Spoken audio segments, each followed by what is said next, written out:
राजा ने अपनी बेटी की शादी एक बंदर से कर दी।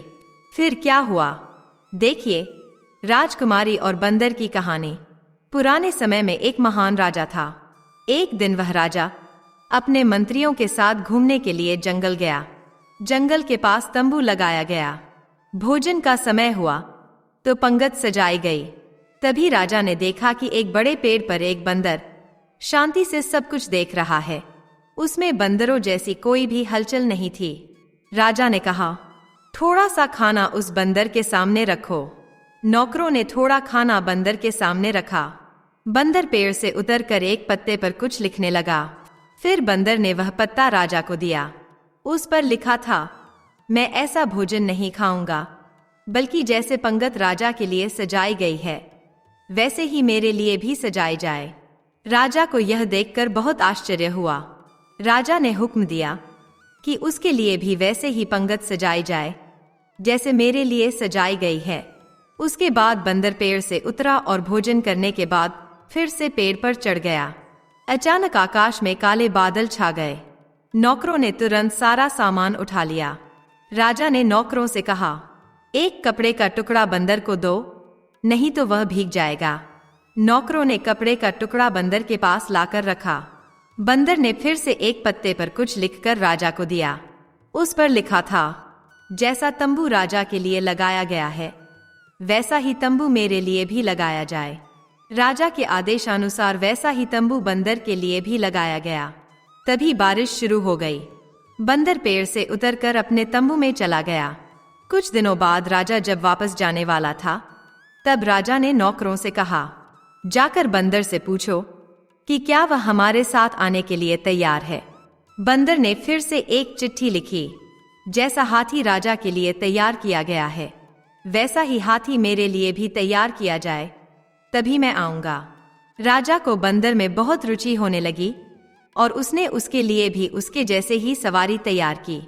जब वे महल के पास पहुंचे तो राजा ने हुक्म दिया कि 2 तंबू नौकरों के लिए हैं, उनमें से एक तंबू बंदर को दिया जाए। लेकिन बंदर ने फिर से लिख कर दिया, जैसा महल राजा के लिए है वैसा ही महल मेरे लिए भी बनाया जाए, तभी मैं वहां रहूंगा, नहीं तो मैं फिर से जंगल में लौट जाऊंगा। राजा के पास और एक महल था जहां वह ज्यादा नहीं जाता था। वह महल बंदर को दे दिया गया। राजा की पत्नी और नौकरों को उस बंदर पर बहुत गुस्सा आता था। बंदर ने राजा के महल में भी आना जाना शुरू कर दिया। राजा के दरबार में चल रहे मुकदमों को बंदर बहुत ध्यान से सुनता था। जब राजा गलत फैसला करने जाता था तो बंदर राजा के हाथ से कागज छीनकर पेन से सही फैसला लिखकर राजा के हाथ में दे देता था। शुरुआत में राजा को बहुत गुस्सा आया, लेकिन बाद में राजा को समझ में आया कि वह इस बंदर के कारण बहुत सी गलतियों से बच गया है। राजा की एक सुंदर बेटी थी। राजा अपनी बेटी से बहुत प्यार करता था। बंदर को देखने की इच्छा राजा की बेटी को भी होने लगी। एक दिन राजकुमारी अपनी सहेलियों के साथ बंदर को देखने आई। बंदर ने राजकुमारी को देखा और उसकी ओर टकटकी लगाकर देखने लगा। राजकुमारी बंदर के डर से महल में भाग गई और फिर ऐसा होने लगा कि जब भी राजकुमारी आईने में अपना रूप देखती तो आईने में पीछे बंदर का चेहरा नजर आता। वह बंदर किसी तरह उसकी कोठरी में घुस जाता। एक दिन बंदर ने एक चिट्ठी लिखकर राजकुमारी के हाथ में दे दी। उस चिट्ठी में लिखा था, क्या तुम मुझसे शादी करोगी? यकीन करो, मैं बहुत सुंदर हूँ। राजकुमारी जानती थी कि यह सभ्य बंदर है, वह मुझे कोई नुकसान नहीं पहुंचाएगा। धीरे धीरे राजकुमारी को बंदर के प्रति सहानुभूति होने लगी। जब यह बात राजा तक पहुंची तो राजा को बिल्कुल भी पसंद नहीं आया कि बंदर उसकी बेटी की कोठरी में आता जाता है। राजा एक दिन बंदर से मिलने गया। बंदर महल में था। राजा ने कहा, देखो तुम कौन हो ये मैं नहीं जानता। मैंने तुम्हारी हर बात मानी, तुम्हें अपनी बराबरी का स्थान दिया। शायद कोई दूसरा राजा तुम्हारे साथ ऐसा नहीं करता और अब तुम मेरी बेटी को परेशान करना शुरू कर दिया है। यह बात मुझे बिल्कुल पसंद नहीं आई। मैं कोई सख्त कदम उठाने से पहले तुम सुधर जाओ। बंदर झटपट महल से कागज और कलम ले आया और कुछ लिखकर राजा को दे दिया। उसमें लिखा था, मैं आपकी बेटी से शादी करना चाहता हूँ और मैं आपको यकीन दिलाता हूँ कि मैं आपकी बेटी को हमेशा खुश रखूंगा। राजा यह पढ़कर सोचने लगा कि मेरी फूल जैसी राजकुमारी की शादी इस बंदर से कैसे हो सकती है। राजा ने कहा, ऐसा मेरे जीते जी कभी नहीं हो सकता। बंदर ने फटाफट राजा की कमर से तलवार निकाल ली और दूसरे हाथ से लिखा, अगर यह तुम्हारे जीते जी नहीं हो सकता तो मरने के लिए तैयार रहो। मैं तुम्हें मारकर तुम्हारी बेटी से शादी करूंगा। तुम मेरे उपकार करता हो, मैं तुम्हारा उपकृत हूँ। तुमने मुझे इस महल में रखा, मेरे खाने पीने का इंतजाम किया। मैं तुम्हें मारकर तुम्हारे खून से अपने हाथ रंगना नहीं चाहता। राजा ने जब मृत्यु को सामने देखा तो वह बोला, ठीक है, मुझे थोड़ा सोचने का समय दो। राजा अपने महल में लौट आया। वह बहुत परेशान था। एक तरफ बेटी थी और दूसरी तरफ उसकी अपनी जान। पूरी रात उसने चिंता में बिताई, लेकिन उसने अपनी पत्नी को कुछ भी नहीं बताया। उसे पता था कि अगर पत्नी को पता चला तो वह पूरे महल को सिर पर उठा लेगी। सुबह तक राजा ने फैसला कर लिया था कि वह अपनी जान दे देगा, लेकिन बेटी की शादी उस बंदर से कभी नहीं करेगा। राजा तुरंत अपनी बेटी के पास गया और कहा, बेटा, कल अगर मुझे कुछ हो जाए तो तुम्हें अपनी माँ की देखभाल करना और यह पूरा राज्य तुम्हें संभालना है। राजकुमारी की आंखों में पानी भर आया। वह बोली, पिताजी, आप किस प्रकार की बातें कर रहे हैं? भगवान हमेशा आपको दीर्घायु प्रदान करें। राजा ने कहा, मेरी बच्ची, वह बंदर मेरे पीछे पड़ा है और मुझे कहता है कि मैं उसकी शादी तुमसे कर दूं, नहीं तो वह मुझे मार डालेगा। लेकिन यह तो असंभव है। मैं तुम्हारी शादी उससे कैसे कर सकता हूँ? तुम्हारी माँ ने उसे कई बार मारने की कोशिश की, लेकिन वह हमेशा असफल रही। वह बंदर आज भी जीवित है। राजा ने कहा, मैं जाकर बंदर को साफ साफ कह देता हूँ कि मैं तुम्हारी शादी अपनी बेटी से कभी नहीं कर सकता। उसके बाद शायद वह मुझे मार डाले। तुम अपनी माँ के साथ तहखाने में जाकर छिप जाओ और वह बंदर यहाँ से चला जाए, तब तक बाहर मत आना। तब राजकुमारी ने कहा, पिताजी, आपकी जान इतनी कम महत्व की नहीं है। आप मेरे सिर्फ पिता ही नहीं बल्कि इस राज्य के राजा भी हैं। आप जाकर बंदर को शादी के लिए हाँ कह दीजिए। आखिरकार राजकुमारी ने जैसे तैसे अपने पिता को मना लिया। राजा ने बंदर से कहा कि वह शादी के लिए तैयार है। बंदर ने कहा, आप शादी की तैयारी शुरू करें। रानी को जब यह पता चला तो उसने पूरे महल को सिर पर उठा लिया। शादी के दिन राजा ने रानी को एक कमरे में बंद कर दिया और राजकुमारी का विवाह उस बंदर से कर दिया। राजकुमारी दुल्हन बनकर बंदर के महल में चली गई। दूसरे दिन जब राजकुमारी महल से वापस आई तो वह बहुत खुश थी। रानी ने जब यह देखा तो वह चकित हो गई। रानी ने कहा, बेटा, तुम उस बंदर के साथ खुश हो? राजकुमारी ने कहा, हाँ, मैं बहुत खुश हूँ। राजकुमारी दिन में अपने पिता के यानी राजा के महल में रहती और रात को वह बंदर के महल में उसके पास जाती। एक रात रानी ने नौकरानी के कपड़े पहने और बंदर के महल में गई। राजकुमारी के कमरे का दरवाजा बंद था। रानी ने दोनों की बातें सुननी शुरू की। अंदर से एक पुरुष की आवाज आ रही थी। रानी ने दरवाजे की दरार से अंदर झांक कर देखा तो उसने पाया कि राजकुमारी एक बेहद सुंदर युवक के साथ बैठी है। वह राजकुमारी के साथ हंस हंस कर बातें कर रहा था। यह देखकर रानी हैरान रह गई और सोचने लगी, अच्छा, तो यह बात है। इसलिए मैंने सोचा कि मेरी बेटी उस बंदर के साथ कैसे खुश रह सकती है। अब जब रानी वहां से निकली तो उसे एक तरफ बंदर की खाल दिखाई दी। रानी ने सोचा, इतनी मोटी खाल, यह इस खाल को क्यों पहनता है और बंदर बनकर क्यों घूमता है? अगर मैं इस खाल को जला दूं तो यह फिर कभी बंदर नहीं बनेगा। ऐसा सोचकर वह बंदर की खाल लेकर अपने महल में आ गई और रानी ने उस खाल को जलाना शुरू कर दिया। इधर रानी ने बंदर की खाल में आग लगा दी, उधर राजकुमार को जलन होने लगी।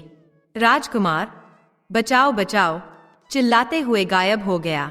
यह सब देखकर आश्चर्यचकित राजकुमारी अपने पिता के महल में लौटी तो उसने देखा कि उसकी मां ने बंदर की खाल जला दी थी।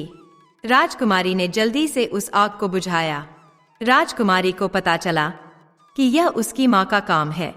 वह रोते हुए बोली, अरे माँ, तुमने मेरी खुशी छीन ली है। आखिर तुम्हारी मुझसे ऐसी कौन सी दुश्मनी थी? तब रानी ने कहा, बेटी, मुझे क्या पता था। मैंने तो सोचा कि अगर मैंने उस बंदर की खाल जला दिया तो वह इंसानों की तरह व्यवहार करेगा, उसे फिर से बंदर बनने का मौका नहीं मिलेगा और मैं गर्व से सभी को अपना दामाद दिखा सकूंगी। राजकुमारी ने कहा, अरे माँ, मैंने तुम्हें पहले ही कहा था कि मुझे मेरी स्थिति पर छोड़ दो। अब क्या तुम्हें संतोष मिला? राजकुमारी की यह बात सुनकर रानी को बहुत दुख हुआ। जब राजा को इस बारे में पता चला तो राजा ने तुरंत सिपाहियों को बंदर को ढूंढने के लिए भेजा, लेकिन कहीं भी बंदर का कोई पता नहीं चला। राजकुमारी भी बहुत दुखी थी। अब राजकुमारी ने राजसी वस्त्र बदलकर साधारण व्यक्ति के कपड़े पहन लिए और अपने पति की खोज में निकल पड़ी। वह कई जंगलों, रेगिस्तानों में भटकती रही। उसके पैरों में छाले पड़ गए। राजकुमारी का रंग रूप पूरी तरह बदल गया, लेकिन उसे उसका पति कहीं नहीं मिला। एक रात राजकुमारी जंगल में एक पेड़ के नीचे बैठी थी। उस पेड़ पर चकोर और चकोरी बैठे थे और बातें कर रहे थे। राजकुमारी उनकी बातें सुन रही थी। चकोरी ने चकोर से पूछा, क्या हुआ चकोर, तुम इतने चिंतित क्यों हो? चकोर ने कहा, क्या कहूं, यहीं पास के राज्य में एक राजकुमार है। मैं उसके लिए बहुत चिंतित हूं। उसके पूरे शरीर पर बड़े बड़े फोड़े हो गए हैं। वह सो भी नहीं सकता। सभी वैद्य और हकीम उसका इलाज कर रहे हैं, लेकिन कोई फायदा नहीं हो रहा। चकोरी ने पूछा, राजकुमार की यह हालत कैसे हुई? चकोर ने कहा, एक अत्याचारी व्यक्ति ने राजकुमार को जलाकर मारने की कोशिश की थी। राजकुमार की जान बच गई, लेकिन उसका पूरा शरीर जल गया है। चकोरी ने पूछा, ऐ चकोर, हमारे राजकुमार के दुख का कोई उपाय नहीं है क्या? चकोर ने कहा, हाँ है। अगर कोई अपना मल इकट्ठा कर उसे चंदन के साथ घिसकर 40 दिन रोज सुबह शाम राजकुमार को लगाए तो राजकुमार के सारे घाव भर जाएंगे। पेड़ के नीचे बैठी राजकुमारी को समझ में आया कि यह बात मेरे राजकुमार के बारे में हो रही है। चकोरी और चकोर सुबह उड़ गए। राजकुमारी ने उनका सारा मल इकट्ठा किया और एक वैदिनी के वेश में वह उस राज्य की ओर चल पड़ी। वहां से कुछ मील की दूरी पर राजकुमारी को एक शहर दिखाई दिया। शहर बहुत सुंदर था, लेकिन वहां की हर चीज पर उदासी छाई हुई थी। वहां के लोग बहुत परेशान थे और अपने अपने काम में लगे हुए थे। राजकुमारी जब भी किसी से उनके दुख का कारण पूछती तो वे सभी बताते थे कि उनके राजकुमार की हालत बहुत ही खराब है। राजकुमारी ने बाजार से चंदन खरीदा और अन्य औषधियां लीं और आवश्यक सामान लेकर राजकुमारी शाही महल में पहुंची और पहरेदार से कहा, जाओ और राजा से कहो कि हिमालय के पहाड़ों से एक वैदिनी आई है और वह राजकुमार का इलाज करेगी। पहरेदार दौड़ता हुआ राजा के पास गया। राजा ने कहा, उसे अंदर बुलाओ। राजा ने देखा कि वह अभी तो बहुत जवान है, यह राजकुमार का भला क्या इलाज करेगी। फिर भी राजा ने कहा, तुम भला क्या कर सकोगी? बड़े बड़े वैद्य और हकीम असफल हो गए हैं। राजकुमारी ने कहा, अगर 40 दिनों में राजकुमार ठीक नहीं हुआ तो जो सजा चोर की होती है वही मेरी सजा। यह सुनकर राजा खुशी से मान जाता है। राजकुमारी कहती है, मुझे राजकुमार के पास के कमरे की जरूरत है ताकि मैं दिन रात राजकुमार की देखभाल कर सकूं। राजा के हुक्म पर राजकुमारी को राजकुमार के पास का कमरा दिया गया। राजकुमारी ने उपचार शुरू किया और 1 महीने में ही राजकुमार पूरी तरह से ठीक हो गया, लेकिन घाव अभी भी थोड़े थोड़े थे। जैसा कि चकोर और चकोरी ने 40 दिनों की बात कही थी, उसी प्रकार राजकुमारी राजकुमार की सेवा करती रही और राजा ने उसे बड़ा इनाम देने की तैयारी कर रखी थी और राजकुमार उस वैदिनी का दिल से आभार मान रहा था। 40वें दिन राजकुमारी ने राजकुमार के शरीर पर वह लेप लगाया और वहां से अपने महल की ओर निकल पड़ी। राजकुमारी वहां से जाने से पहले राजकुमार से उसकी अंगूठी मांग कर ले ली थी और राजकुमार की अंगूठी लेकर वह अपने पिता के महल में लौट आई। उधर राजकुमार को पता नहीं था कि वैदिनी वहां से चली गई है। महल में राजकुमार के ठीक होने की तैयारियां जोर शोर से चल रही थीं, लेकिन वैदिनी का दूर दूर तक कोई अता पता नहीं था। राजकुमार बहुत चिंतित था और राजा भी आश्चर्यचकित था कि यह कैसी वैदिनी थी जो एक पैसे की भी अपेक्षा किए बिना चुपचाप यहाँ से चली गई। राजकुमार पूरी तरह से ठीक होने पर उसे अपनी नई दुल्हन की याद आई। एक दिन वह अपने पिता से अनुमति लेकर शिकार के बहाने निकला और सीधे अपने ससुराल चला गया। उसने शाही पोशाक पहनी थी। उसके साथ सेना की एक शाही टुकड़ी भी थी। नौकरों ने उसे बड़े सम्मान के साथ महल में बिठाया और राजा को खबर दी। राजकुमारी के दुख में राजा समय से पहले ही वृद्ध हो गया था। राजकुमार ने बड़े अदब से राजा को सलाम किया। राजा ने कहा, अरे तू कौन है, कहाँ से आया है? किसी राजकुमार जैसा लगता है, लेकिन मैं तुझे पहचानता नहीं और मैंने तुझे पहले कभी देखा नहीं। राजकुमार ने कहा, हे मेरे उपकारकर्ता, आप भले ही मुझे पहचानते न हो, लेकिन मैं आपको कभी भी भूल नहीं सकता। मैं आपको बहुत अच्छे से जानता हूँ। सच में मैं वही बंदर हूँ जिसे आपने अपने बराबरी का दर्जा दिया था, अपने महल में रखा, खाने पीने को दिया और अपनी बेटी से मेरी शादी करवाई। राजा खुशी और आश्चर्य से पूछते हैं, बेटा यह कैसे संभव है?